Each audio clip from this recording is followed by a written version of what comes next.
on the Protoss side. But nevertheless, at the top here, we have the Red Protoss, who almost made it happen in game number 1, but also he kind of didn't. It is Get Out My Game with his easy, easy, easy. And I'll let you introduce the second player, because most likely this is going to be our final game. I'm not going to say it is, but it can be, so please have the pleasure. In the lower left position, we do have the blue Zerg. It is, of course, playing for Team Liquid. So far, has only dropped one map as far as I'm aware.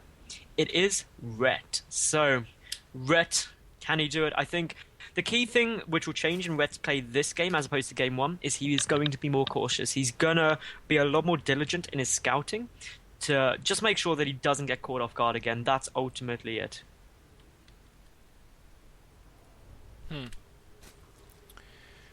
All right. So, sorry, I was just checking the Skype. I was just checking the conversation on Skype. You know, TAS 8 p.m. I'm really slow and old.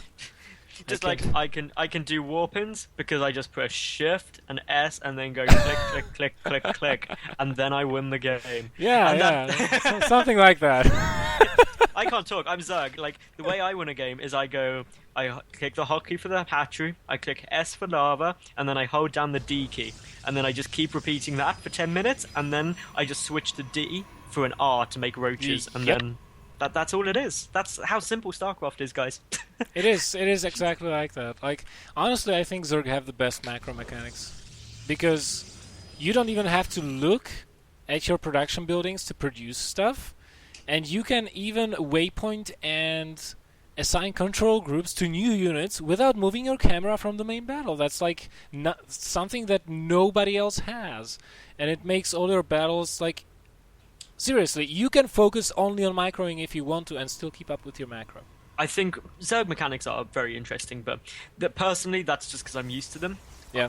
I know Terran players who go to try and play Zerg, and they're just like, what the hell, I can't do this, it doesn't work. And I feel exactly the same way to Terran. Like, I'm not, to be fair, just because I'm quite knowledgeable about the game, I don't struggle too much. But in terms of, if you tried to put me against someone who was in, like, Diamond or above as Terran, I would lose, because my mechanics would not be good enough for it. So that is where things get fun. But now we've got Ret. He went for the 4 Zerglings this game, which is really just sticking to what I thought, playing a lot more cautious, a lot more tentative in what's coming out. But he just sees perfectly normal stuff out to Get Out My Game for the time being, with the wall off, with the Nexus down, and Ret's got his 3rd on the way. So standard.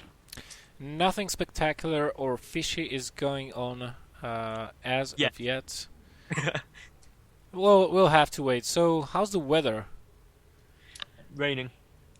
It's England. It's always still raining, right? Yeah, we don't actually have seasons as such. We just have this kind of 8-month period where it rains, and then we have about a couple of months during what we call summer, where it's not freezing cold and wet, and it's remotely sunny. And that's the period where everyone just flocks to the beach, and we pretend we're warm. And is it actually warm on your beaches? Because I know Poland has beaches, they have the North Sea, but I wouldn't want to have a vacation there, right? Because it's freaking cold even in the summer. We get to in our summer months we usually have between about 18 and 25 degrees. Oh, it's not that bad. It's not that bad, but it's not like Miami. Yeah, yeah, I get what you mean. Alright, so Red's just taking map control with Zerglings. We do have the Cybercore finished. No tech yet, but as this pylon finishes, we should be seeing something. We should do the probe waiting there. It's going to be a Stargate. Wow! Unlucky placement. What the hell? Just like, hey, I'm an overlord, and I'm just going to have to float in here and see exactly what you're doing. And with that, we'll now see Red, most likely, go Hydra. That is what I would do if I scouted it that soon. I'd just be like, hopped up, gonna make Hydralisk, because you've got gateways and air units, and that means that if I go Roach Hydra, you don't have Colossi, which means I'm going to absolutely annihilate you.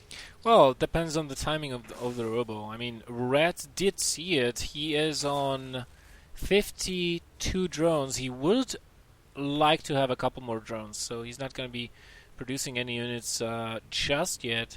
He only now has speed on the way. He knows he does not need fast speed. And, ooh, this is very interesting to me. We don't have a Phoenix. We have a Void Ray coming out. Huh. Now, Void Ray is something you don't tend to see. Exactly. This is... You usually see 4 Phoenix and then a Fleet Beacon. What the? Is he Okay. going for a Mothership Rush? I don't know, but I don't care. I know that this is going to be awesome now. And Red, I really doubt will be expecting a Fleet Beacon. And he's not going to scout it either. So this may catch him off guard with something that is so ridiculous, in the sense of cool, that actually Red might not be prepared for it. Is he going to scout it? The Overlord is coming through. It's going to be close. That Stalker chipping away at it. But will it come down? Oh, he sees it. Oh, he even And this shows him the Void Ray. Yep, this is where Red is just going to be like, he's probably going to double take. Like, if I switched to his viewing time, it was probably just like, oh look, it's just something coming down. What, a Fleet Beacon? Like, Well, the question is, did he actually click on that building? I'm sure he would have done. I'm 100% sure he would have done. And he's getting down his Spore Caller now. And when you see that come out, you can really just be so aggressive. Once you know that this is what they're doing, you need to just go and kill them. But the Mothership is on its way down. My goodness. If nothing else, Get Out My Game deserves a medal for just how awesome this build is. Oh, definitely. I mean, there is a build that originated somewhere on the North American server and actually was used to some effect by a number of high-ranking NA master players. Like, I'm talking borderline GM. And that build is PvZ fast Mothership using it defensively to get a third base.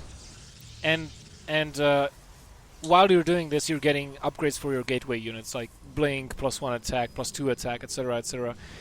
It is, from the looks of it, it is not entirely the same, but the idea is very similar to what I have seen back then.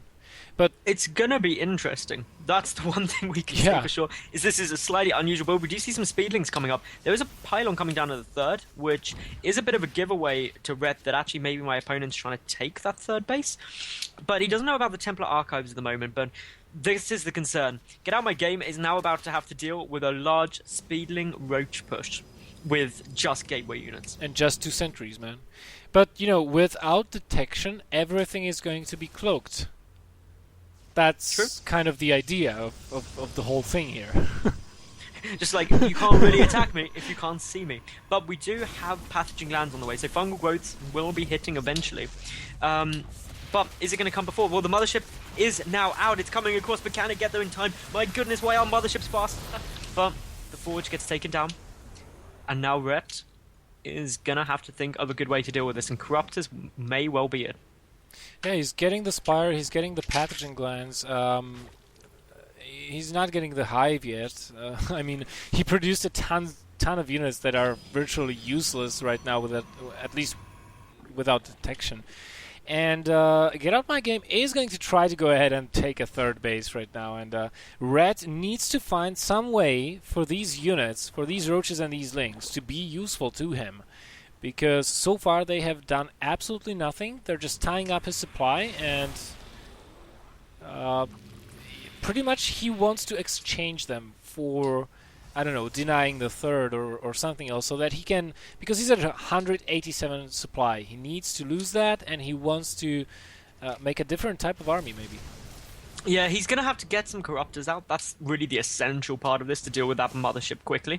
But he's keeping those Speedlings there, because if Get Out My Game moves too far down to the third, he can run those Speedlings into the natural and potentially do a lot of damage, because Get Out My Game has a slow army, and what Red's likely to do is just go and try and knock out that third now. We can see him gearing up, and the downside to going for that Mothership is it is so slow.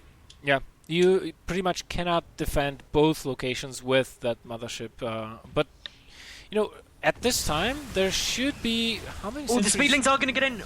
Dude, there was, Whoa. there was! Oh. That was That is just a problematic. smidge warping too late. In the meantime, Red is attacking with the rest of his army down at the third, and most... Oh! Vortex going down, what do you know? But I don't know if those Archons can actually get inside that Vortex, being blocked by all those cells and stuff. And the Lings have been cleaned out. Cleaned up. They were cleaned up, but as we can see, those units popping out now. There are some zealots there, but with the double overseer, we can see that the cloak is ineffective, and Ret is now going to take the game. He's cleaned up pretty much everything.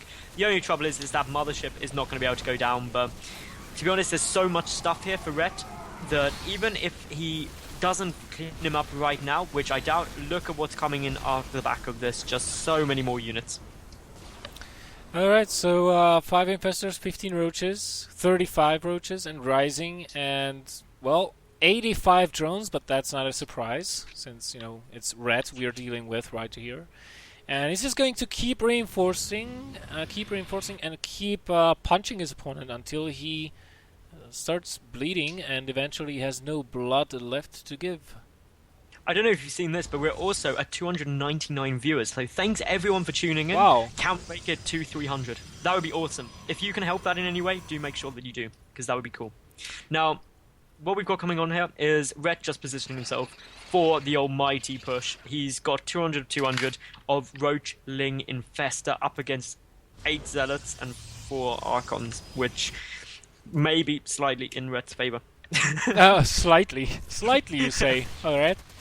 So another attempt of Reds to bust this down, fungling down everything. Another defensive vortex going down, catching a lot of those units actually, and this time those Archons better get inside that vortex, because otherwise that's just wasted energy and will not do much good to get out my game. But he's being blocked by the Infested Terrans. Only one Archon gets inside. That will not do very much, and Not even much. Probes forced to fight, and I do believe that this time the mothership may even go down. No, it doesn't, but the game is over before it does, before we see what happens to her.